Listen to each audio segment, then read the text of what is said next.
Vous devez d'abord changer à l'intérieur. Le monde extérieur reflète seulement l'état intérieur. Si vous ne changez pas cela, le reste n'est que maquillage. À partir d'aujourd'hui, soyez attentifs. Observez ce que vous ressentez quand vous pensez à l'argent, quand vous payez une facture, quand vous entendez parler de succès. Quelle émotion surgit? Si c'est l'inconfort, la peur, la jalousie, la colère, c'est le signe que votre champ vibratoire a besoin d'être ajusté. Et ce n'est pas un problème. L'important est de le percevoir. Car à partir de cette conscience, vous pouvez changer. Souvenez-vous, il ne suffit pas de le dire, il faut le sentir. L'univers n'interprète pas les mots, il capte les vibrations. Et la vibration naît de l'émotion. C'est elle qui porte le signal. C'est elle qui construit le chemin par où arrivent les opportunités. Ajustez cela et observez ce qui commence à se passer. Combien de fois vous êtes-vous réveillé avec cette étrange sensation dans la poitrine, comme si vous gaspilliez votre vie, comme si tout était automatique. Vous vous levez, travaillez, rentrez fatigué, dormez, et le lendemain, tout est pareil. Et vous savez que vous n'êtes pas heureux, mais vous restez ainsi. Vous savez pourquoi? Parce que vous avez peur. Et s'il y a bien quelque chose qui paralyse plus que n'importe quel obstacle réel, c'est la peur. La peur d'échouer, la peur que ça ne marche pas, la peur du jugement des autres, la peur de décevoir ceux qui attendent quelque chose de vous. Et surtout, la peur d'abandonner la fausse sécurité de la routine, même si elle vous tue à petit feu. C'est dur à entendre? Peut-être. Mais c'est la vérité. J'ai vu ça toute ma vie. Des personnes incroyables, talentueuses, créatives, capables de changer leur histoire et celle des autres, mais coincées dans des emplois qu'elles détestent, des relations qui les étouffent, des vies qui ne reflètent pas qui elles sont. Et savez-vous ce qui les empêche de changer? Ce n'est pas le manque d'opportunités, ni la crise, ni la politique, ni les factures. C'est la peur.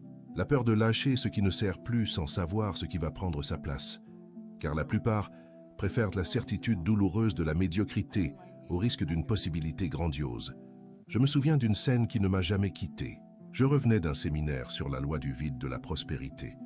Cette loi dit que pour que du neuf entre, il faut que l'ancien sorte. Il faut créer de l'espace pour ce que l'on désire. Parce que si votre vie est pleine de choses, de personnes et de situations qui ne vous représentent pas, il n'y a pas d'espace. Quand je suis rentré chez moi, j'ai découvert que ma famille avait jeté tout ce qu'elle n'aimait pas dans la cuisine. Assiettes, verres, couverts, tout. J'étais choqué. Je leur ai demandé ce qui s'était passé et ils ont dit « Tu as dit de créer de l'espace, alors on a commencé par là. » Et ils avaient raison. Ce fut une leçon pratique, réelle, vivante. Dès ce moment, j'ai compris le pouvoir de lâcher l'ancien avant même de savoir ce qui allait prendre sa place. Mais savez-vous quel est le schéma le plus commun? Les gens attendent que le neuf arrive pour lâcher l'ancien. Ils disent « Quand je serai sûr que ça va marcher, je démissionne. Quand j'aurai de l'argent en plus, j'investirai. Quand j'aurai du temps, je commencerai ce projet. » Ils passent toute leur vie à attendre des circonstances parfaites. Mais la vérité est que les circonstances parfaites n'arriveront jamais, car c'est vous qui créez les circonstances. L'univers ne bouge que lorsque vous bougez. C'est au moment où vous décidez vraiment que les choses commencent à s'aligner. Car une décision vraie change la vibration. Et la vibration change le résultat. Et non, je ne vous dis pas de tout lâcher d'un coup, de vous jeter dans l'inconnu sans planification. Ce serait irresponsable. Mais vous devez commencer, faire le premier pas, et ce pas est souvent intérieur. C'est une décision émotionnelle de ne plus accepter une vie tiède, de ne plus tolérer la médiocrité émotionnelle, financière et existentielle, de dire avec toutes les cellules de votre corps « ça suffit, je mérite plus et je ferai ce qu'il faut pour vivre ce que je mérite ». Je propose toujours un exercice simple et révélateur.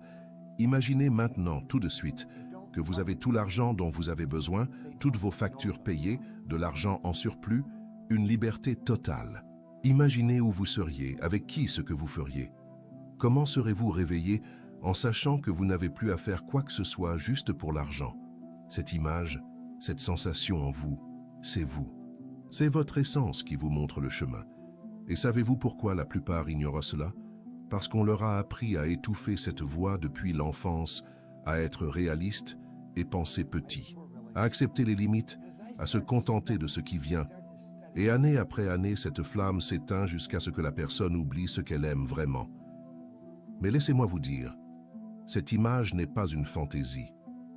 C'est votre boussole, l'indice que votre âme vous a laissé. Et plus vous l'ignorez, plus vous vous sentez déconnecté de la vie, plus fatigué, plus anxieux, plus vide. Parce que vous n'êtes pas né pour vivre en pilote automatique, vous êtes né pour vous étendre, et l'univers ne pardonne pas la stagnation. Quand vous arrêtez de grandir, vous commencez à dépérir. Peu importe l'âge, le compte bancaire ou l'adresse, la vie répond toujours au courage. Celui qui ose, qui saute même avec peur, qui agit sans savoir ce qui vient après, c'est lui qui change. Parce que lorsque vous lâchez ce qui ne vous représente plus, ce qui vous représente commence à vous chercher, et l'univers dit « Maintenant, tu es prêt ». Et les choses commencent à arriver. Vous ne construisez pas votre réalité de l'extérieur vers l'intérieur. Elle naît dans votre esprit, dans l'image que vous entretenez de qui vous êtes et de ce que vous pensez mériter. Le problème est que beaucoup imaginent une vie meilleure, mais laissent cette image mourir dans la routine, les soucis et les doutes. Le problème ne vient pas du rêve lui-même, mais du fait de ne pas maintenir cette image assez longtemps pour qu'elle devienne un modèle vibratoire. Vous visualisez quelque chose aujourd'hui. Vous vous sentez bien pendant quelques minutes. Puis le lendemain, vous repensez aux dettes, au trafic et à la peur du futur.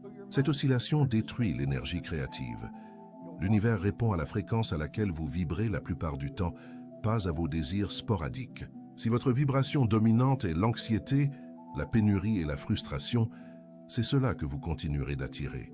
J'ai appris cela de manière simple mais puissante. Lorsque j'étais complètement fauché, j'ai écrit sur un papier que j'étais heureux et reconnaissant de gagner 25 000 € par an. À l'époque, c'était une somme énorme pour moi, mais je le lisais tout le temps et surtout je le ressentais.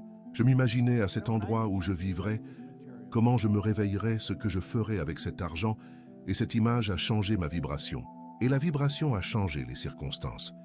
Les neurosciences prouvent que lorsque vous visualisez intensément quelque chose, le cerveau active les mêmes zones, comme si cela se produisait déjà. Plus vous répétez, plus cela devient naturel pour votre esprit. Et quand l'esprit accepte quelque chose comme naturel, il travaille à le maintenir. Vous changez vos décisions, vos attitudes, vos choix, et la vie commence à s'aligner sur cette nouvelle fréquence mentale et émotionnelle. La visualisation n'est pas un luxe de rêveur, c'est la première étape de toute transformation vraie, la graine de la réalité que vous allez récolter.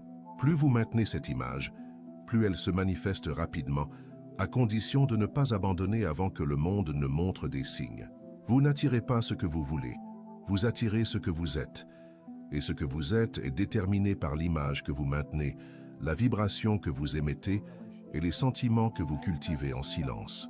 Rien ne change dehors sans que l'intérieur ne change d'abord. Ce changement intérieur transforme les opportunités improbables en réalité. Si cela a du sens pour vous, je vous invite à continuer. La prochaine vidéo sur votre écran vous emmènera plus profondément dans votre parcours de conscience. Merci beaucoup d'être ici avec moi, vraiment. Je vous attends dans la prochaine vidéo car votre voyage ne fait que commencer. Allons-y ensemble.